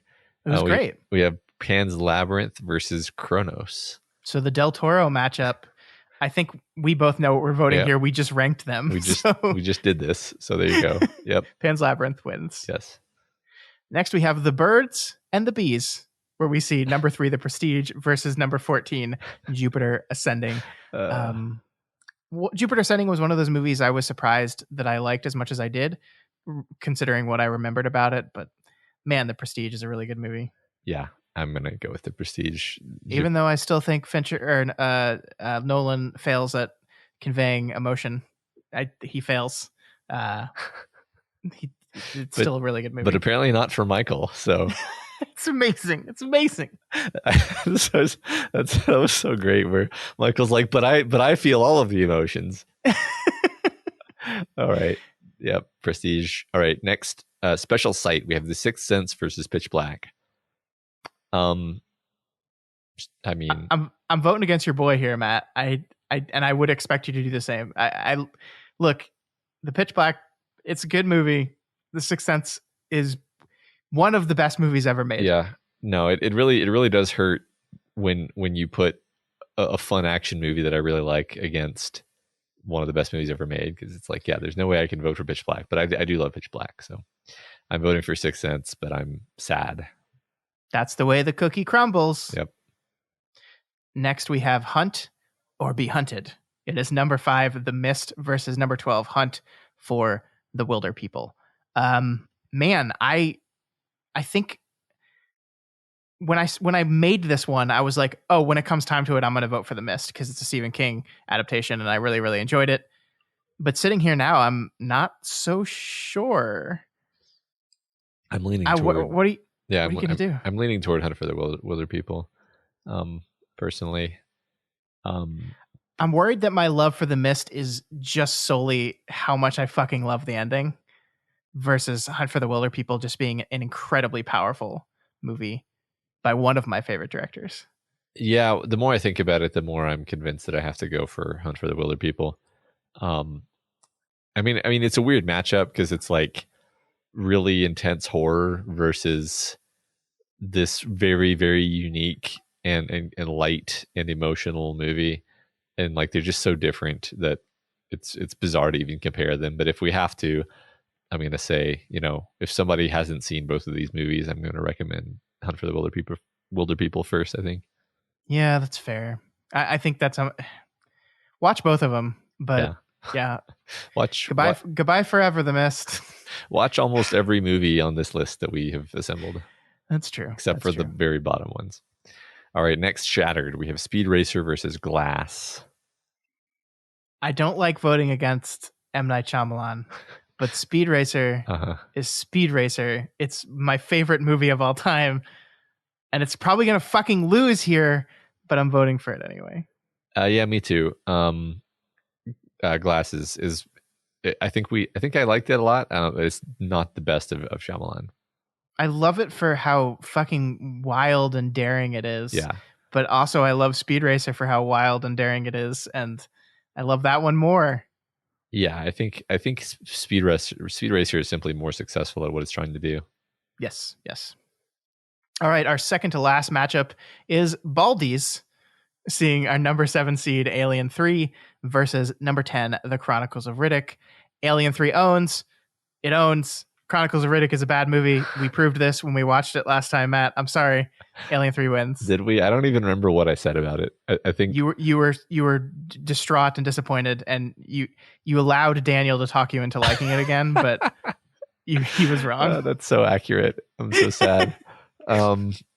God, this sucks. I guess I am going to have to go for Alien 3. All right. Do I have to go for Alien 3? You don't have to do anything. No, I'm doing Chronicles of Riddick. Fine. I can't step on my inner child like that. I can't do it. It's fine. Okay. Final matchup: Red Light, Green Light. Red Line versus The Village. I mean, we both liked Red Line a lot. But The Village is a very important movie to me. So interesting. What do you think? I think I'm going to vote for Red Line. All right. I'm voting for an anime. Look at me. Yeah. I like The Village a lot. It's just I think there's so many other better Shyamalan movies, and I don't think it's going to be like 4 Shyamalan movies in the final 4. So I'd rather see some of those other Shyamalan movies, and I think seeing Red Line go a little bit further would be interesting to me. So that's what I'm doing. Sounds good. And that's the end, Matt. So that's the way we voted. Voting is still open. It will be open through this Sunday. So if you are listening to this right now and you have not voted for all these matchups, What are you doing? Do it right now. Go to doofmedia.com/doofmadness and you will find all 32 polls available right now. You can also leave some comments. We read some comments this time, but since polls are still open, you can leave some comments. And if we see those as we're kind of moving on to the next round next week, we'll read some of your comments on why you voted and break your heart when you were wrong and your thing didn't win. I'm having a great time doing this, Matt. So I hope everyone else is too. Yeah, these are always fun. Yeah. All right. I think we're going to not talk about WandaVision this week because our episode is going very, very long because of 32 matchups we had to talk about. So WandaVision is preparing its season finale. I think it's series finale tomorrow morning. So what we're going to do instead is we'll just talk about WandaVision when it's done next week. How about that, Matt? Yeah, I think that makes sense. All right. So that is it for this week. A stuffed episode, but an absolutely wonderful episode. If you have any opinions on Guillermo Del Toro, on The Shape of Water, or on any of his films, or especially if you want to let us know who we should deconstruct next, you can reach out to us via email at doofmedia.com or on our Twitter account at doofmedia and our subreddit, that's reddit.com/r/doofmedia. Let us know what you think. We want to hear from you. Please reach out. Yeah, if you're not already subscribed to this podcast, we encourage you to subscribe and ensure you never miss an episode. You can find us on iTunes, Stitcher, YouTube, Google Play, and pretty much anywhere else podcasts can be found. And you can find this and all of our shows over at our website, doofmedia.com.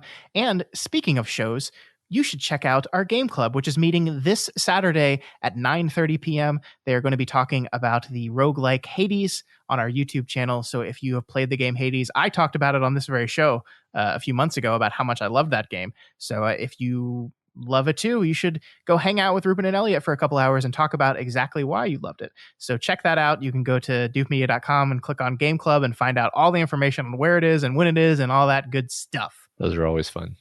And if you like what we do here and want to support us, consider becoming a patron of Doof Media. Head on over to patreon.com/Doof Media. And you can donate at the $5 level, which gives you access to vote in all of our book clubs, game clubs. Sometimes we do fan art competitions and you get to vote for winners there. There's a bunch of other cool stuff. So head on over to patreon.com/Doof Media. Look at all those different tier levels and decide which one would be best for you. And then you can help us out, help us keep the lights on and keep making these wonderful and extremely long podcasts. Yeah, absolutely. Also, please consider rating and reviewing the Doofcast on Apple Podcasts because every review helps us get more exposure and introduces new people to the content that we make here. That is right. We will be back next week with a new episode. I'm going to be honest with you folks. I don't know what that episode is going to be because our poll for our council is still ongoing right now. But we're going to do something. We finished a director. We're not going to start another director right away. A baby might be coming any minute now. So we will probably be back next week and we will have an episode if we are, and something will be covered. We'll let you know on Twitter when we figure it out. But regardless, we'll see you all next week.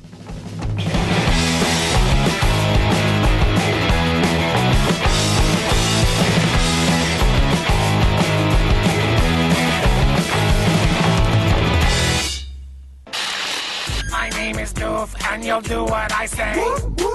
My name is Doof, and you'll do what I say.